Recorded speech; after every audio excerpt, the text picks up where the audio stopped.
बोलिए हनुमान जी महाराज की जय। संत बलवंत श्री हनुमान जी महाराज वो कहे थे भैया जेकरे पे भगवान की कृपा श्री हनुमान जी महाराज की कृपा हो जाए तो कर भाग संवरी जात है। आज अपने गीत संगीत के माध्यम से अपने मन के भाव प्रभु जी श्री हनुमान जी महाराज के चरण में अर्पण करत है।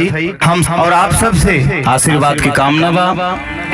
ये हमारा भजन श्री विजेठुआ धाम हनुमान जी महाराज के चरणों में समर्पित बा। हमें विश्वास बा कि आप सबके प्यार दुलार आशीर्वाद जरूर मिले और हनुमान जी महाराज की कृपा हम सभी पे बनी रही, यही मंगल कामना प्रभु जी के चरणों में। और ये प्यारा सा भजन समर्पित है आप सभी के लिए कि यह प्रेम सदा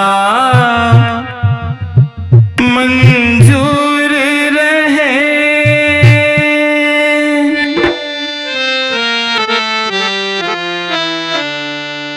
यह प्रेम सदा मंजूर रहे, हनुमान तुम्हारे चरणों में यह प्रेम सदा मंजूर रहे, हनुमान तुम्हारे चरणों में यह प्रेम सदा मंजूर रहे, हनुमान तुम्हारे चरणों में, हनुमान तुम्हारे चरणों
कृपा बरसाइएगा प्रभु, एक नजर तो इधर कर दीजिए।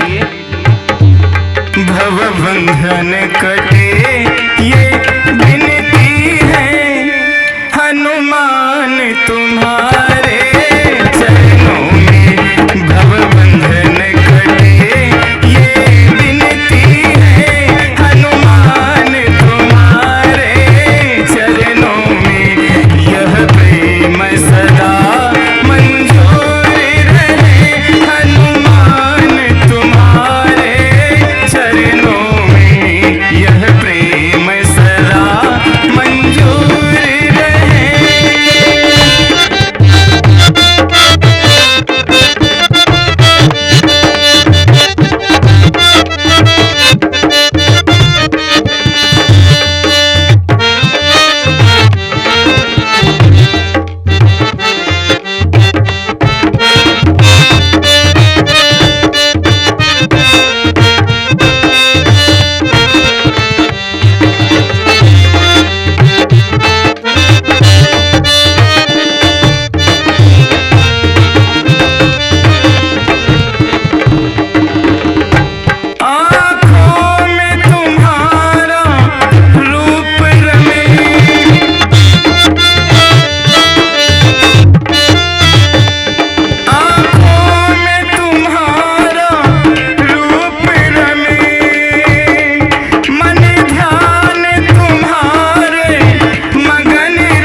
सुनो ये विनती है, मेरे नाथ सुनो